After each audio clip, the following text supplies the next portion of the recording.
consejo de redacción de diferentes revistas científicas, como Revistes Moenia o Cahiers de Linguistique Hispanique Medieval, y director de la revista Filología Hispalensis.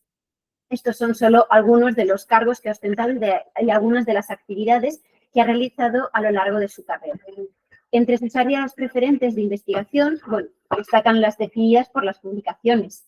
En la actualidad se concentran en la sintaxis histórica del español, en especial en lo referido a la conformación sintáctica de los textos antiguos y en la problemática discursiva y pragmática que plantean, en los problemas de la oración compleja y en la historia de los conectores extra o supraoracionales. Igualmente, sigue investigando diversos aspectos históricos del desarrollo del español en Andalucía. En concreto, su conferencia de hoy se titula Mingo Revulgo, la panadera y el provincial, la lengua de las coplas de protesta del siglo XV. Pues muchas gracias.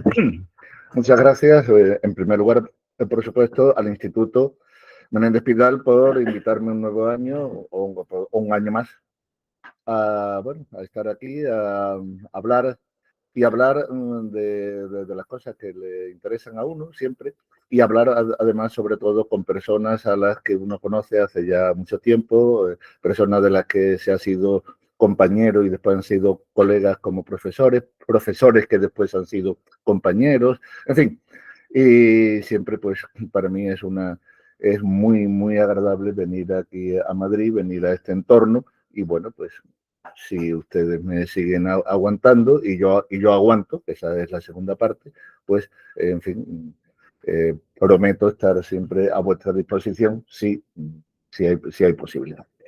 Y hoy vengo a hablar de unas coplas que han llamado mucho la atención de los historiadores de la literatura, pero bastante menos o nada, como veréis, de los historiadores de la lengua. Y entonces esa ha sido la razón por la que me atrajeron, siempre me atrajeron al leerlas, pero ya ha sido recientemente cuando he intentado entrar como lingüista, como filólogo y sobre todo como lingüista en algunas de sus características.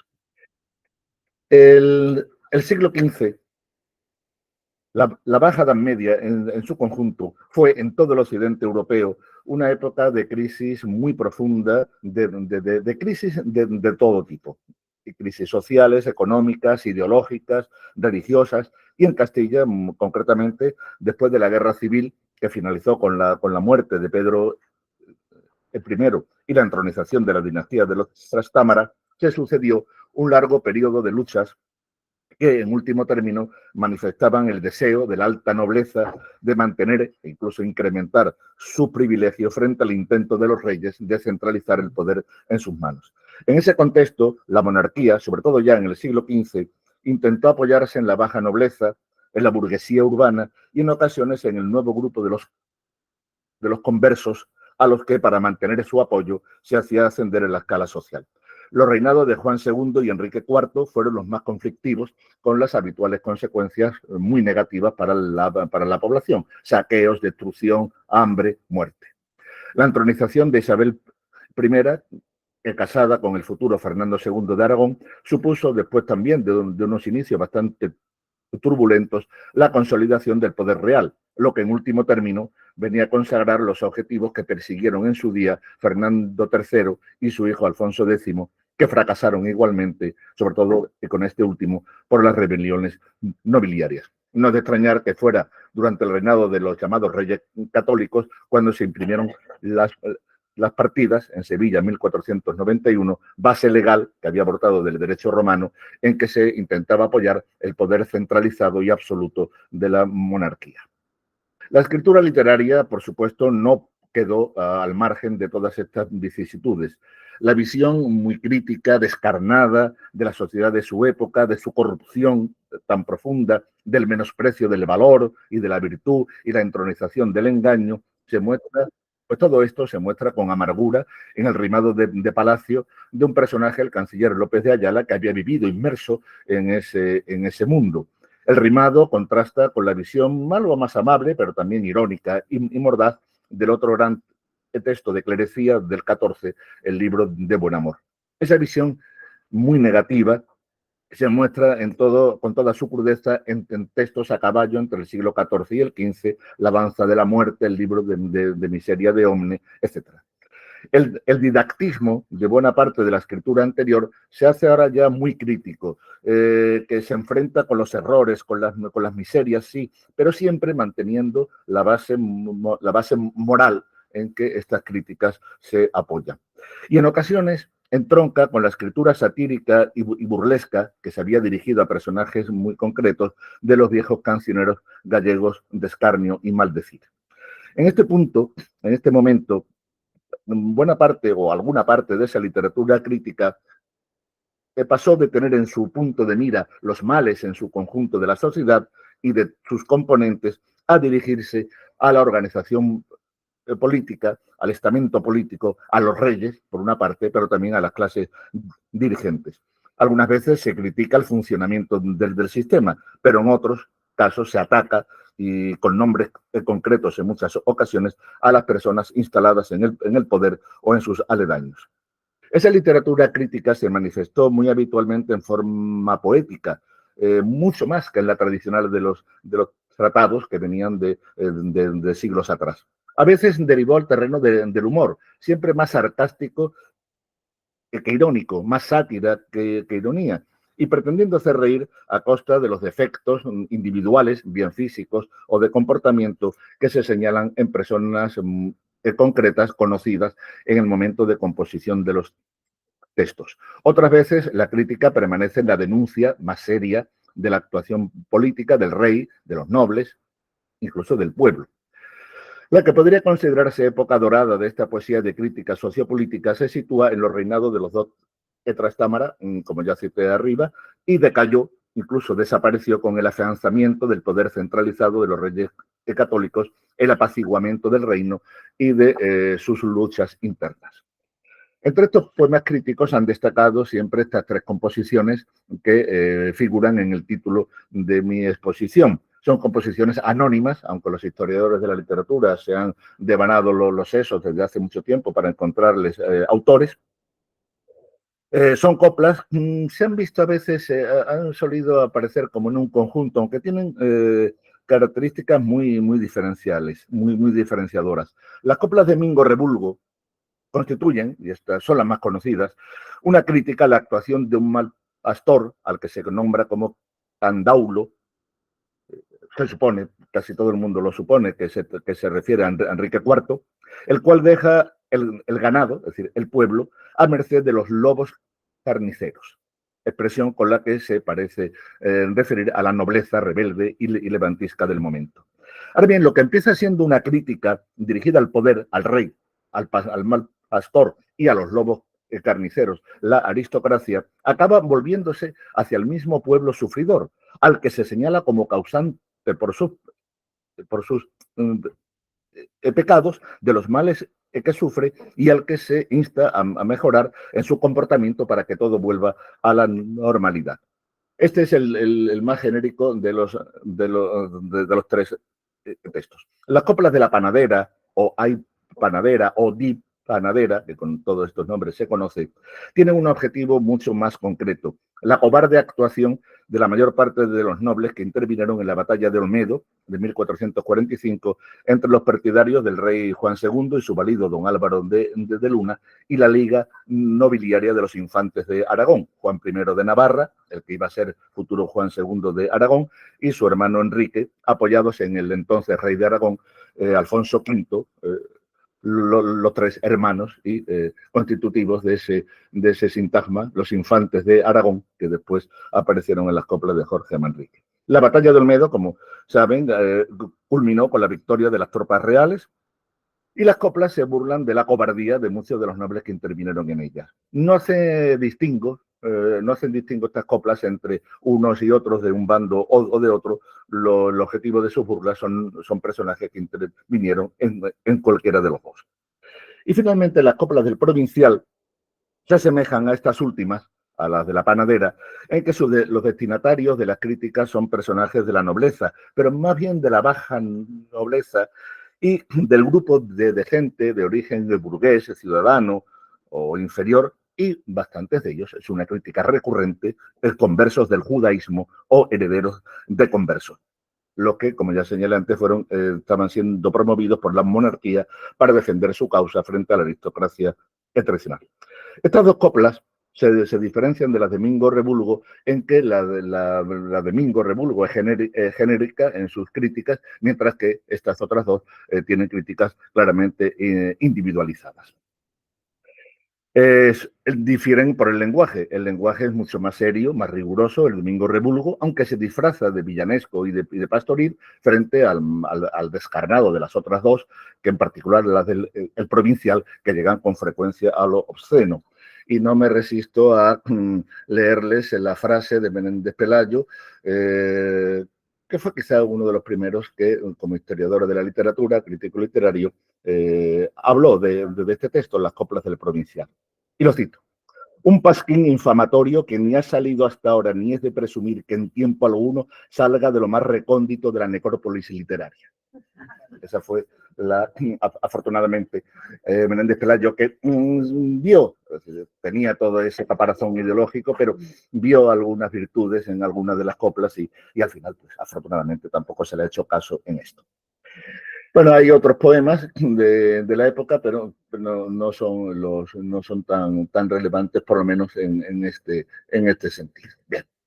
La transmisión textual de estas coplas ha sido muy diversa. Las coplas de Mingo Rebulgo son las más afortunadas. Tenemos dos manuscritos del siglo XV y dos incunables. Uno de hace 1485 y otro de hace 1498. Por tanto, tenemos unos testimonios bastante cercanos a la época supuestamente de composición del texto. También sobre esto los historiadores de la literatura discuten encarnizadamente en 1465, en fin. Pero en todo caso, los manuscritos y los incunables son, digamos, de la misma época. No, en cambio, no ocurre esto con los otros dos poemas, de los cuales solo tenemos testimonios bastante tardíos, en principio, un siglo después o más aún de la hipotética fecha de composición. De las coplas de la panadera solo tenemos manuscritos del siglo XVI y ya posteriores, y no hay ningún impreso anterior al XIX, y el provincial es más sangrante. La maldición de Menéndez Pelayo está ahí. Solo se dispone de manuscritos del siglo XVII o posteriores. Algunos de esos manuscritos indican que son copias de manuscritos anteriores, pero de los que no tenemos referencia en algunos casos. Y el testimonio más antiguo de las coplas del provincial aparecen algunas de estas coplas en el Cancionero de Pedro del Pozo de 1547, y del provincial, La maldición de Menéndez Pelayo, siguió hasta hasta hace muy pocos años en que por fin esta obra se editó. Que yo sepa y he indagado hasta donde me ha sido posible, no hay estudio lingüístico ninguno sobre estas coplas, ni en conjunto ni sobre alguna en concreto de ellas. Solo en la edición de 1215 de Paulini hay un epígrafe al lenguaje que se utiliza en las de Mingo Rebulgo, aunque el editor se centra, y yo creo que se pierde, en la cuestión del sayagués, es decir, de ese lenguaje artificioso que se crea a finales del siglo XV, Juan de la Encina, Lucas Fernández, etcétera, y que caracterizó durante varios siglos, desde luego en el siglo de oro, el lenguaje de los rústicos, de los villanos, fuera de donde fuera. Tenía una base más o menos lejana en el dialecto leonés occidental de la comarca de Sayago, de ahí el nombre, pero en realidad no se atendía a ello. Tan convención literaria se hizo que en el siglo XVIII el malagueño Gaspar Fernández de Ávila, en la infancia de Jesucristo, hace hablar a los pastores con una curiosa mezcla de sayagués y andaluz, lo cual evidentemente es un producto bastante bien. Lo que, sin embargo, se han ocupado el mismo. Paulini señala que realmente en Mingo Rebulgo no hay sayagués, es decir, no responde a las características de ese lenguaje, aunque es verdad que utiliza un léxico rural, pastoril, a veces arcaico, que corresponde, claro, el decoro retórico de la época corresponde a los personajes que hablan supuestamente dos pastores. Mingo Rebulgo y Gil Arribato. Y aparte de eso, aparte de estas precisiones léxicas, Paulini, que ya digo es el único editor que se ha acercado a la lengua de una de estas coplas, señala bueno, de derivados sustantivos, es muy curiosos, y, cito, el lenguaje sencillo, abundante de repeticiones y paralelismos típicos del habla popular. Cierro las comillas, porque evidentemente los paralelismos y las repeticiones son típicas del habla popular hasta cierto punto. Hasta cierto punto, y desde luego es uno de esos tópicos recurrentes en la caracterización del lenguaje de la oralidad que aparece una vez y otra y que no hay manera de desterrar. Bien. Y de Mingo Rebulgo, esto, de las otras dos coplas, absolutamente nada. De la panadera y del provincial no hay ningún estudio lingüístico. ¿Cómo se organiza el discurso de estas coplas? Mingo Rebulgo y provincial utilizan la estructura dialógica. Son situaciones de diálogo, aunque de manera diferente. En panadera no hay diálogo. Hay pequeños cuadros en cada copla en las que se describe un personaje y se narran los hechos, normalmente vergonzosos, que ese personaje protagonizó.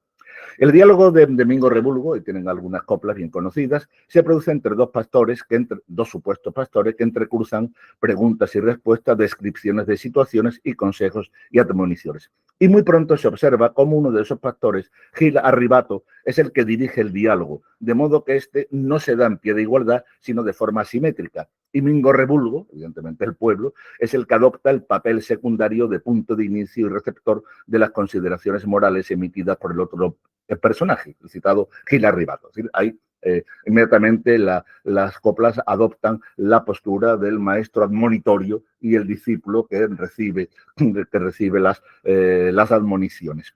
Los nombres de los dos personajes son muy interesantes. Claro, Mingo Rebulgo es muy claro de dónde viene. Ese Mingo es una féresis de domingo, mengo muy frecuente, y Rebulgo, claro, es rebulgo, de cosa popular.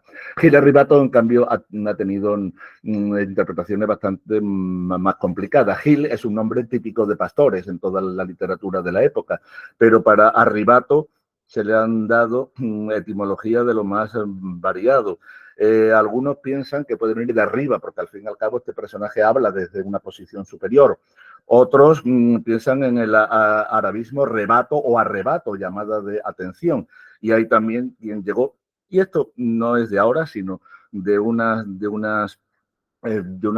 exégesis que se hicieron en manuscritos del 16, sobre que ahí hay dos verbos latinos, ariolare, adivinar, y vaticinare, también adivinar, y esto, pues algunos críticos actuales han seguido con ello. Las primeras intervenciones corresponden a Gil Arribato, que en la copla 1 pregunta y lo tienen una acumulación de interrogaciones que en cierto modo es una mímesis del amontonamiento de preguntas que se pueden hacer en el lenguaje de la inmediatez comunicativa. Después, en la copla segunda, describe el aspecto de su interlocutor a modo de justificación de las preguntas y de la alarma que subyace en esa formulación de preguntas que acaba de hacer. Y a partir de ahí, de las coplas 3 a 20, se suceden las descripciones que hace Mingo del lamentable estado del ganado que se provoca por la desidia del rabadán que debía guiarlo, el pastor Jandaulo, y por los enemigos exteriores, los lobos carniceros, que hacen graves daños. Se presenta, la forma verbal es el presente de indicativo, que es general, y con construcciones descriptivas y otros procedimientos semejantes que formalizan una apocalíptica descripción que Mingo hace de la situación del ganado. Desde la copla 31 hasta el final, la 35, se suceden, por el contrario, las advertencias y órdenes del otro personaje que se manifiestan en la acumulación de imperativos, a veces repetidos, lo cual también evoca una cierta mímesis del lenguaje inmediato, y después argumentaciones y matizaciones que echan mano de las construcciones oracionales más típicas para ello, las argumentaciones de las condicionales y las matizaciones de las adversativas. El cambio de turno suele ir marcado por la exclamación a la G, con esa forma aspirada de fe. Los diálogos de provincial son de carácter algo distinto. En el provincial, un único enunciador, aunque al final no es el único, aparentemente, el provincial se presenta a sí mismo en las primeras coplas y se va dirigiendo a distintos personajes a los que va imprecando y formulando preguntas que ponen de manifiesto lo mismo en la pregunta insidiosa como las respuestas, aparentemente sin prejuicios ninguno por el que responde, la miseria moral y sexual de los interlocutores. La interpelación se realiza habitualmente mediante una interjección a, aunque a veces el a que inaugura una copla es la preposición, porque después lo que viene es un pronombre de dativo. Y entonces, claro, es otra forma evidentemente distinta. Esa interjección viene seguida muchas veces del nombre propio de la condición social del interpelado y una pregunta que muchas veces, y ahí tienen esa primera, Afra, capitán mayor don Enrique de Castilla, ¿cómo vale el ardor que traéis en vuestra silla? Una alusión bastante insidiosa a la supuesta homosexualidad del rey Enrique IV. Por cierto, ese a cómo vale, ese a cómo para preguntar por el valor, en Cordes se documenta por primera vez aquí. Es decir, esa forma tan habitual de a cómo está esto, a cómo, pues parece ser que su primera documentación escrita, evidentemente hablada no, está aquí. El cambio de turno no suele marcarse explícitamente, hay que inferirlo a partir del contenido o a veces de mecanismos como la elipsis, como el elipsis tienen ahí en la columna de medio o la de abajo, a fray conde sin condado, condestable sin provecho, a cómo vale el derecho de ser villano no probado, a oder y a ser odido, etcétera, etcétera, etcétera, que es la respuesta, y esa elipsis nos coloca ante, en fin, el clásico mecanismo de la pregunta y la respuesta, en que la respuesta omite elementos que están ya presentes lingüísticamente en la primera. Lo mismo tienen en las dos coplas de en medio, de la columna de en medio, a ti fraile, ¿por qué haces adulterio con la mujer de tu hermano? Por haber generación, que no se pierda el linaje, etcétera, etcétera. A veces esto ocurre también dentro de una misma copla, y eso pues da una agilidad bastante notable en ocasiones a estas coplas. A veces el provincial anuncia su pregunta. Llamar quiero al dormitorio. Ah, frailes, ¿quién está ahí? Y otras veces aparece un personaje innominado y el interpelado es el provincial. Es decir, cuando antes dije que el provincial es el único enunciador que aparece en estos poemas, no. De vez en cuando hay una voz innominada, ignota, que se dirige al provincial. Así lo tenéis. El provincial, así haya agosto, ¿qué os parece este doncel? Que es dispuesto, etcétera, etcétera. En varias ocasiones, y esto ocurre también, ahí las coplas de abajo, y diciendo el provincial, si queréis, etcétera. Bien, en varias ocasiones no hay diálogo en las coplas, sino simplemente una secuencia que acumulan las acciones habitualmente repugnantes del interpelado o narran hechos realizados por este. Y aún me dice una tutía que lo diga y no lo calle, que tal hiciste, bodas con valle, etcétera, etcétera. La organización de panadera, como ya dije, es muy distinta. No hay situaciones de diálogo, sino fragmentos en discurso directo, en ocasiones, supuesta reproducción de lo dicho por los personajes en el transcurso de la batalla. Las coplas combinan descripciones de estados, en general el aspecto exterior de los personajes, nobles, obispos, príncipe, rey, con el relato de lo que hicieron ellos o sus acompañantes, empleando, como es habitual en la historia de la lengua, el imperfecto para las descripciones y el pretérito para la narración. Aunque también aparece alguna vez, y esto ya es llamativo, el pasado en edad, es decir, el supuesto, la forma cantara con valores de pasado de indicativo. Descripciones y relatos se entreveran con las manifestaciones de la subjetividad del enunciador, que algunas veces aparece como un personaje testigo. Hay varias coplas, y luego lo veremos, que empiezan con vi. Por tanto, ahí hay un yo que parece ser el testigo presencial de los hechos. Y otras veces, pues hay ahí otros mecanismos de inserción del enunciador. Quisiera de yo reír si hubiera do me acogiera, por lo cual no dudo yo que su gente se perdiera. Este hecho procediera según oyen mis orejas.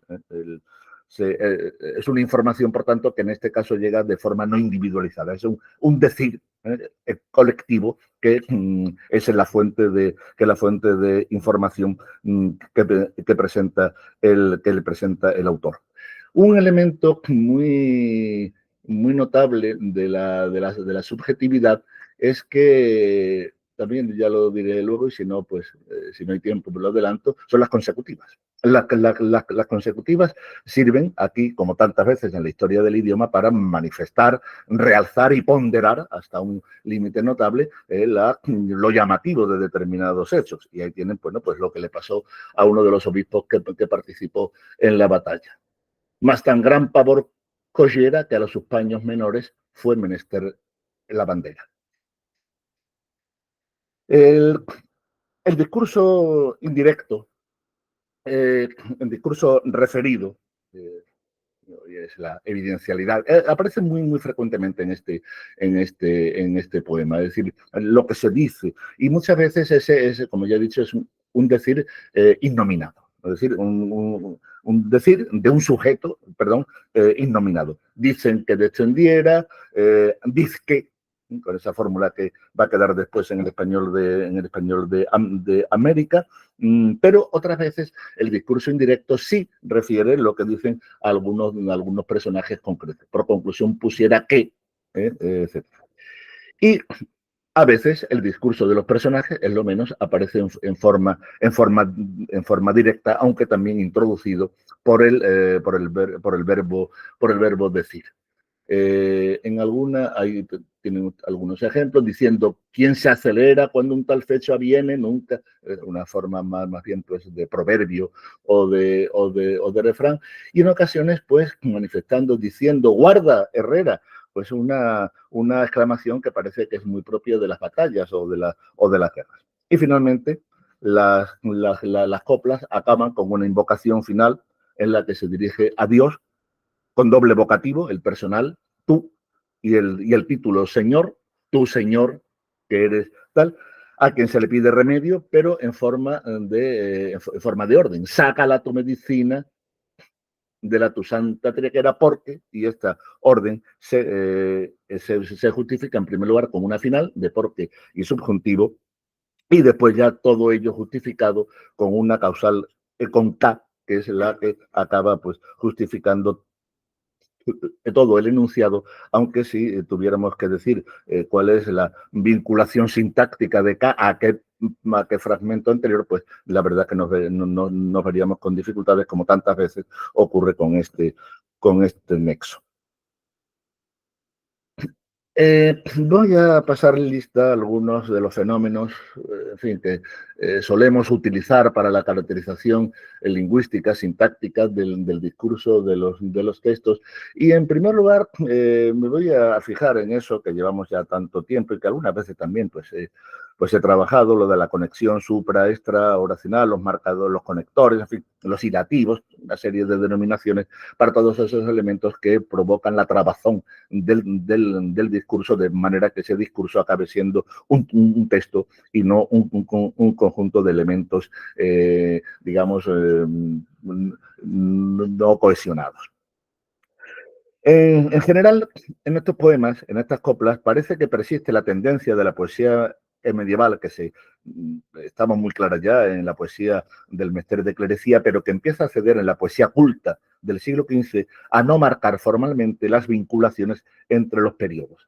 Un pequeño paréntesis, los periodos sintácticos y las coplas o las estrofas, no es fácil muchas veces establecer esa vinculación, entre otras cosas porque además, por ejemplo, en el caso del provincial, los editores han hecho agrupaciones distintas. Una estrofa en algunos editores son 4 versos y en otras son 8, con lo cual, bueno, eso merecería un estudio detallado, pero no me he metido en ello. En general, la vinculación formal entre lo que podemos llamar los periodos sintácticos dotados de una cierta autonomía sintáctica, por supuesto que no significativa, son realmente escasos. Por ejemplo, en Panadera, ninguna de las coplas se conecta formalmente con las contiguas. Solo alguna vez la repetición léxica y el uso del demostrativo, pero dentro de la copla, dentro del enunciado, no al principio, parece manifestar explícitamente la vinculación entre periodos o entre coplas. Es el demostrativo, este fecho que aparece en la copla 16, pues se refiere, claro, al fecho tan mal parado del que se habla en la copla 15. Esa repetición del bi, esa repetición de paralelismo de bi que antes señalé que aparece en varias coplas seguidas, o los paralelismos que figuran ahí entre las coplas 39 y 40, con discreción muy somera, con ardideza muy fiera. Y después, es curioso el caso de esa anáfora, el dicho rey, que aparece en la copla 43, porque claro, el dicho rey es evidentemente una conexión anafórica, pero no se sabe a qué rey, a no ser que se refiera, claro, al rey de Navarra, al infante de Aragón Juan, pero esto aparece en muchas coplas detrás. Es decir, no es una conexión inmediata. Y este fecho, que también aparece en esa copla, pues no sabemos qué referencia tiene, a no ser que se refiera deícticamente al fecho en conjunto de que está hablando el texto, es decir, la batalla de Olmedo. No parece que tenga otra explicación. Es decir, en Panadera no encontramos ninguno de los procedimientos típicos de la conexión, de la conexión hilativa, suprarracional, etcétera, etcétera, o como la queramos llamar. En Mingo Revuelgo la situación es parecida, aunque quizá no de una forma tan drástica. Digamos que en más o menos la cuarta parte del total de las coplas se puede encontrar algún modo de conexión conexión supra o extraoracional con las anteriores. Pero los conectores son también un elenco muy reducido y muy limitado. La versativa más y la copulativa y, en casos en que no es una coordinación oracional o intraperido, y a veces esta copulativa reforzada con y aún también. En otras ocasiones son las anáforas, claro, pronominales unidas al paralelismo. Es el caso de el que tienen ahí con uno y otro, uno le quiebra el callado, otro le toma el churrón, otro le quita el zamarrón. Se refiere a los albillos que hacen que el pastor Candaulo se desentienda del ganado, lo cual es otra alusión muy directa a la afición del rey Enrique IV por los albetes. Por tanto, otra alusión a su supuesta homosexualidad. Después también los recursos más habituales, el pronombre lo, que se refiere a un elemento parecido anterior, también otros casos de otra, la identidad de sujetos sin repetición, es decir, el mismo sujeto se va repitiendo en enunciados distintos y poco más. Es decir, realmente no hay nada más, con lo cual, por tanto, con la conexión discursiva, evidentemente, se basa en el sentido de lo que se está diciendo en la organización general, no en procedimientos muy concretos. El provincial es algo más variado. Es algo más variado. Tampoco es que utilice o aparezcan muy frecuentemente elementos conectores en una gran cantidad, aparece en torno a la cuarta parte del total. Los procedimientos, en principio, son parecidos a algunos a los que hemos visto en Mingo Revuelgo. Es decir, la copulativa y, a veces reforzada con y aún así. Hay un caso de más en que los editores tienen discrepancias. Es esa copla que hedéis mucha judía aunque vengáis perfumada, mas que dicen que tenéis unos humillos de puta. Realmente la editora Chicheri, la editora italiana, ha leído ahí más. Y yo creo que al fin y al cabo los dos adjetivos están en la misma dirección. Es decir, son para denostar y para al personaje, a la mujer a la que se dirige. Por tanto, más bien parece un intensificador. Es más, o además que en una adversativa, que ahí no veo la contraposición que puede haber entre una cosa y otra, puesto que las dos formaban parte del universo del insulto hacia las mujeres en este caso. Aparece un caso de por cierto. De por cierto, que hoy es uno de esos marcadores, conectores tan notables, por cierto, que corrobora en la respuesta a lo que se ha dicho. Es decir, equivale a, pues, ciertamente. Idos ya de esta corte que sois vieja para dama. Por cierto, padre, si hiciera, ciertamente, es verdad, si hiciera esto. Tenemos ya aquí el único caso en todas estas coplas de un conector específico.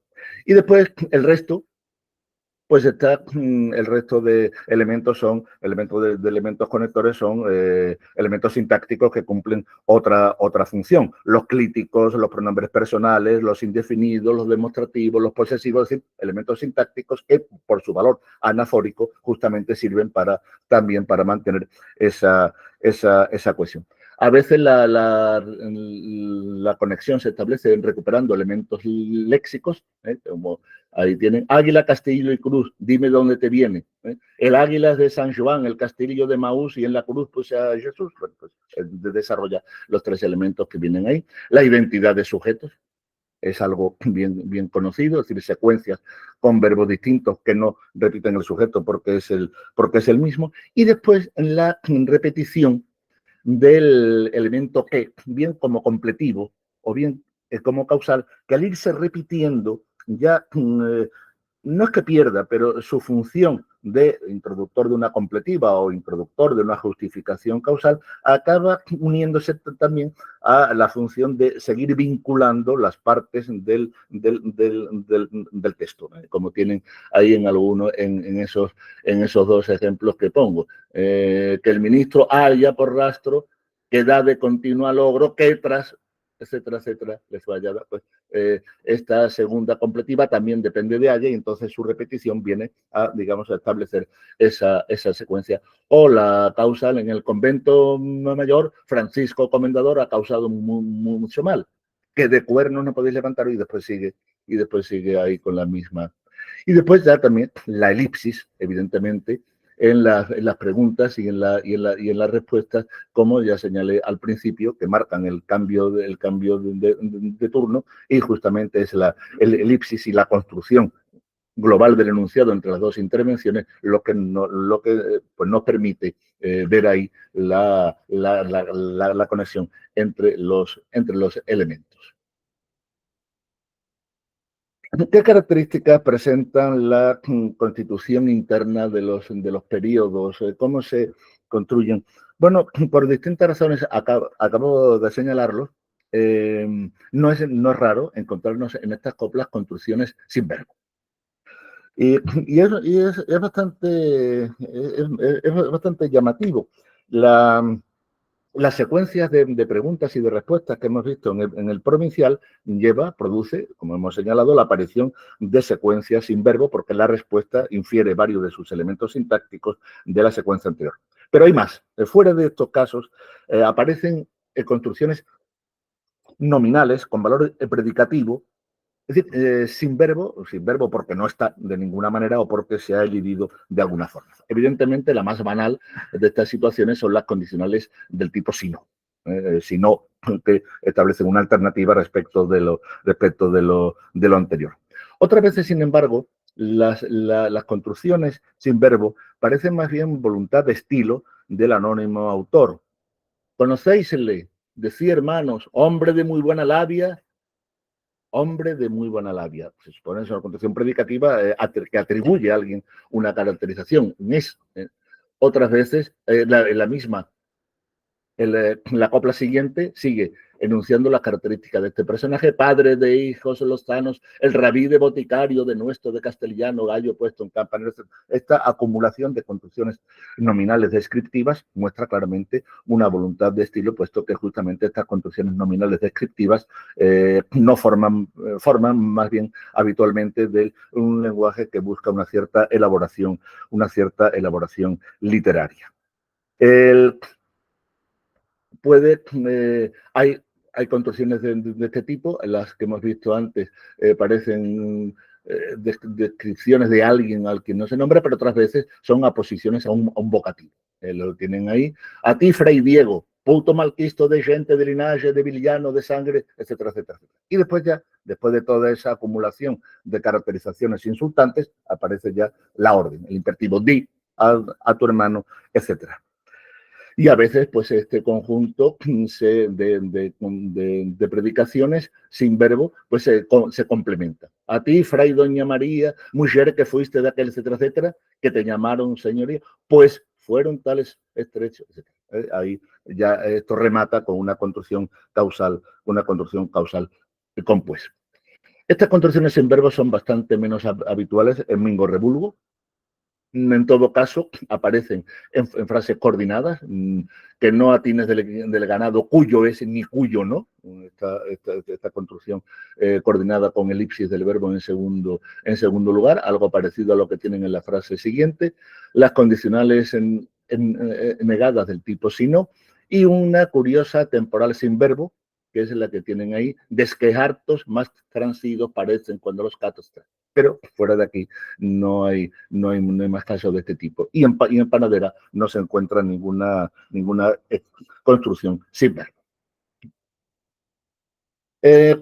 Me voy a ceñir fundamentalmente, porque tampoco quiero agotar demasiado el tiempo, algunas de las formas ya dentro del periodo de formación o de construcción o de constitución de estos periodos.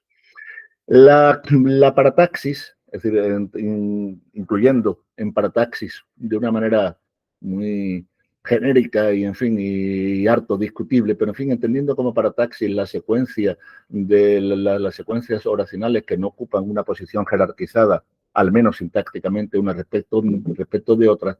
La parataxis, solamente en Mingo Rebulgo, presenta una presencia, o muestra una presencia semejante a la que tenía en los poemas del Mester de Clerecía y otros, es decir, una presencia notable. Al 40% del total de las relaciones interrelacionales se pueden considerar paratácticas. Por el contrario, Panadera y Provincial participan de esa disminución de la parataxis que se observa en la poesía culta del siglo XV y que corresponde, sin embargo, con un cierto crecimiento, pero no de la parataxis en su conjunto, sí de la juxtaposición en la prosa. Ahora bien, de la parataxis, lo que más destaca es el hecho de que en Mingo Rebulgo, de una manera clarísima, y en Provincial algo menos, la relación paratáctica dominante dentro de los periodos es la mera juxtaposición de enunciados. Y solamente en Panadera la juxtaposición disminuye en favor de la coordinación con. Ahora bien, cuando hablamos de juxtaposición, un término que ha dado muchas vueltas y del que cada vez dudo más que sea un concepto sintáctico, es un concepto evidentemente discursivo, pero, en fin, ahí está, y no la unión de las secuencias oracionales. Más que señalar a los porcentajes, es interesante señalar para qué sirve, para qué se utiliza, mejor dicho, para qué se utiliza. Y la juxtaposición tiene manifestaciones en situaciones discursivas muy, muy diferentes, que solo coinciden en el aspecto formal, en la ausencia de una vinculación explícita, y donde, es verdad, muchas veces no es nada fácil, pero esto ocurre en toda la lengua medieval, incluso en la clásica, separar lo que es la juxtaposición, el asíndeton entre las secuencias que forman un periodo o entre los periodos diversos. Ya hemos señalado cómo la copla inicial de Mingo Rebulgo se construye a partir de una secuencia de preguntas. Pero también en la segunda copla de una acumulación descriptiva. Andas, la color tienes marrida, etcétera, andas de valle encollado, etcétera, etcétera. La acumulación te da también los comportamientos habituales, a veces en forma ya paralística. Antes cité este mismo ejemplo. Búrlale los mozalbillos, ármale mil guadaramañas, uno le saca las pestañas, etcétera, etcétera. Esos comportamientos habituales se manifiestan igualmente en el empleo del presente de indicativo. O la descripción de cómo vienen los lobos, es decir, los nobles, vienen los lobos hinchados, los lomos traen ardiendo, los pechos tienen sumidos, la forma en que describe a cómo llegan los nobles en este conjunto. En bastantes ocasiones, o en algunas ocasiones, lo que llamamos justaposiciones, lo que hacen es introducir exclamaciones, maldiciones o expresiones semejantes con una fuerza ilocutiva distinta a la del enunciado de descriptivo o narrativo que se va produciendo y constituyen un tipo de lo que hoy se conocen como construcciones parentéticas, comentarios, construcciones incidentales, etc. Y ahí tienen los dos primeros casos son de juramentos, que no el medre dio las sellas, en Mingo Revolvo. Está la perra Justilla muerta flaca, juro a 10 que habrías mancilla, etcétera, etcétera. Otras veces, seguimos en Mingo Revolvo, una frase justapuesta cierra una enumeración descriptiva, imperativa, de modo que se presenta como conclusión objetiva o inferencia que el enunciador extrae de lo expuesto. Para mientes que te cale, bueno, en este caso, para mientes que te cale poner firme, non resbale la pata donde pisares. Esas construcciones optativas, preventivas, que están en el origen de las construcciones, no sea que, no vaya a ser que, etcétera, que se empiezan a desarrollar a partir del siglo XVI. O conclusión, de toda una serie de afirmaciones, aquí sí, allá por estas quebradas verás balando corderos, etcétera, etcétera. Tal estrago en Esperilia nunca vieron los nacidos. Un comentario global final con el que se cierra la enumeración de lo que se ha estado diciendo. Y ahí y en fin, y también pues otros ejemplos que tienen ahí, como el último vete si quieres hermano, etcétera. La justaposición puede servir para contraponer elementos, en este caso apoyado por el adverbio ora, es decir, ahora. Con su fuerte corazón cometía el bravo león y mataba el lobo viejo. Ora, un triste de un conejo que la mete en un rincón, hablando de la perra que ya está acobardada. Otras veces la justaposición desarrolla un sustantivo que ha aparecido previamente. Otros buenos entremeses trae a que este rabadán, no queriéndole dar pan. Ella se come las reses. Es decir, esa frase viene a desarrollar lo que entiende el enunciador por el entremés. Otra cosa, veo yo, y la frase siguiente, nuestro cordero vestado va a dar, etc. Dime a quien no espantará el desarrollo de sustantivos o de expresiones en imperativo. Y finalmente, hay en estas coplas de Mingo Revolvo este fenómeno que hemos encontrado habitualmente en textos del 15 y de después, en enunciados que quieren ser una cierta mímesis de construcciones propias del discurso oral. Como ven, hago todo un largo excurso para no decir que son construcciones orales, porque aquí nos tenemos que andar con mucho cuidado cuando analizamos los textos antiguos en encontrar oralidad por todas partes. Bueno, sí y no y según.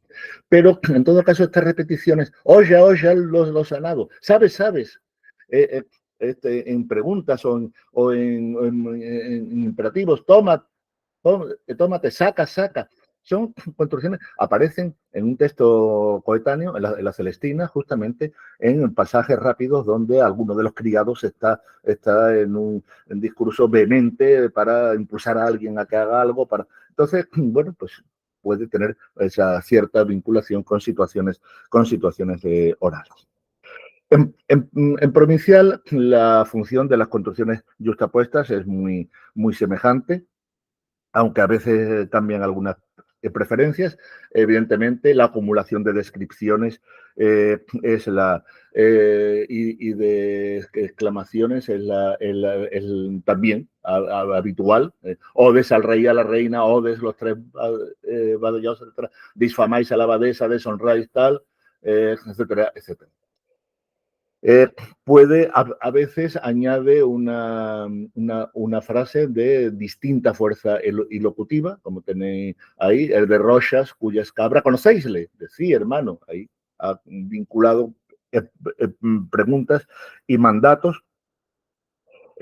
La acumulación de exclamaciones, ya lo hemos visto, ya lo he señalado antes. Los comentarios parentéticos, la verdad nunca se esconde, bien lo sabe el provincial. O exclamaciones del tipo así Dios te bala, referencias a una frase anterior. Un monje me ha dado cuenta de que es mal fraile Contreras. Esa frase viene desarrollada, explicada, pormenorizada en la siguiente. Decí la dama sin nombre, a cómo vale, etcétera, etcétera. Explicitación de algún elemento previo, no expreso pero implicado en el discurso. ¿Quién es la dama afeitada? A vos digo. A vos digo, es decir, esa frase lo que hace es sacar, explicitar el contenido, vamos, el valor de pregunta que hay y que parece que no ha sido entendida como tal por el personaje al que se le dirige. Las conclusiones, muy mal oficio tomáis, de surdid lo que tramáis y guardaos, y en provincial es bastante raro que haya repetición. Solamente he encontrado esa paga las monedas, la repetición del mismo verbo con ese aspecto más coloquial. Y en la panadera son bastante menos frecuentes, mucho menos frecuentes, ya lo hemos visto en las secuencias justapuestas, y es bastante menor la variedad de sus usos. En principio, en panadera se limitan a las secuencias narrativas, no algo que venía ocurriendo, evidentemente, desde los poemas de clerecía, descripciones, aclaraciones o justificaciones respecto de algo anterior, o conclusiones que se pueden inferir de lo que se había dicho antes. Voy a pasar un poco ya por encima porque no aportan o no son especialmente significativos en los valores de la coordinación.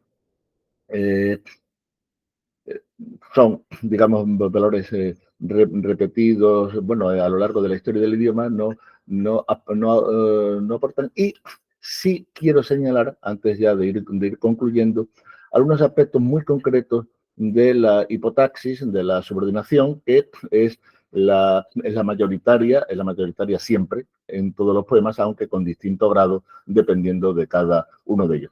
Las proporciones de subordinadas son las habituales, relativas y completivas, por supuesto, pero hay algunos detalles que sí me interesarían señalar.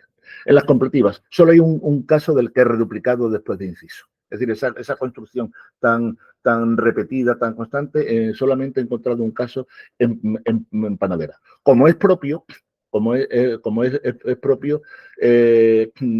las completivas adnominales que dependen de un nombre van solo con qué, sin preposición. Pero en el provincial sí hay una introducción con de qué. Un monje me ha dado cuenta de que es mal fraile Contreras. Me ha dado cuenta de que es. Claro, lo que tenemos es un manuscrito del 17 y por tanto aquí ya no podemos señalar si este uso con la preposición ante la completiva que depende de nombre es del original o no.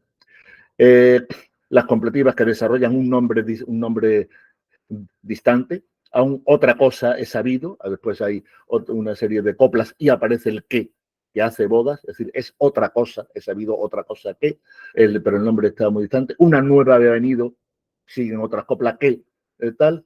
Lo mismo provincial, que ellas nos dan que, pero el que tampoco es inmediato, sino que hay una serie de coplas similares. Esto es bastante habitual en provincial.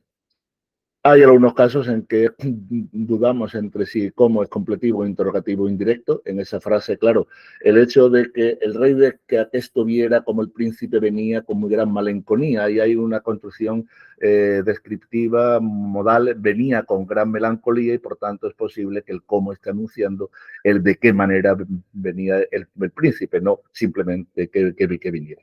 Pero no hay más. Son notables la variedad de nexos temporales que aparecen, cuándo y des que en Mingo Revulgo, ahora qué, luego qué, tiempo a qué, cuándo, entre tanto que en provincial, des que cuándo, en tanto que en panadera, variedad de nexos causales, porque, qué, pues, en Mingo Revulgo, porque, pues, qué y qué en provincial, como, pues, qué y K. El único caso de K en panadera. Es el único caso que he encontrado en todas estas. El qué causal aparece en cualquier entorno. No he encontrado parámetros de ningún tipo, salvo, claro, K, su competidor, prácticamente ya no existe. Por tanto, que ha recogido todo ese valor ya de justificación a posteriori.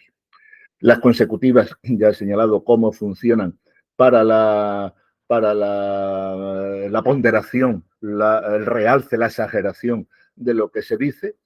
Por tanto, tienen un valor claramente de subjetividad enunciativa, y las condicionales aparecen con cierta frecuencia, pero ese esquema tan típico del siglo XV y de antes, de si tuviera diera, pues solo tiene un ejemplo en panadera. El futuro de subjuntivo, si tuviere, solo aparece una vez en provincial, y lo general es si más indicativo, o en menor caso si más tuviese. Es decir, realmente la forma de las condicionales son ya las del español moderno. Y finalmente algunas consideraciones sobre el orden de las secuencias oracionales, las motivaciones cognitivas en general, la anteposición de causales, causa consabida, etcétera, énfasis expresivo. No voy a hablar de la recursividad, pero ya que estamos hablando del orden, sí me voy a referir, estamos en el siglo XV, y es un siglo en el que la influencia latinizante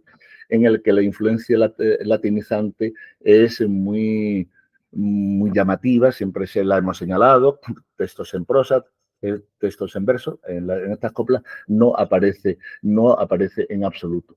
Pero sí hay un fenómeno que quiero señalar, que no es que sea muy abundante, pero aparece en ocasiones, que es la anteposición del adjetivo.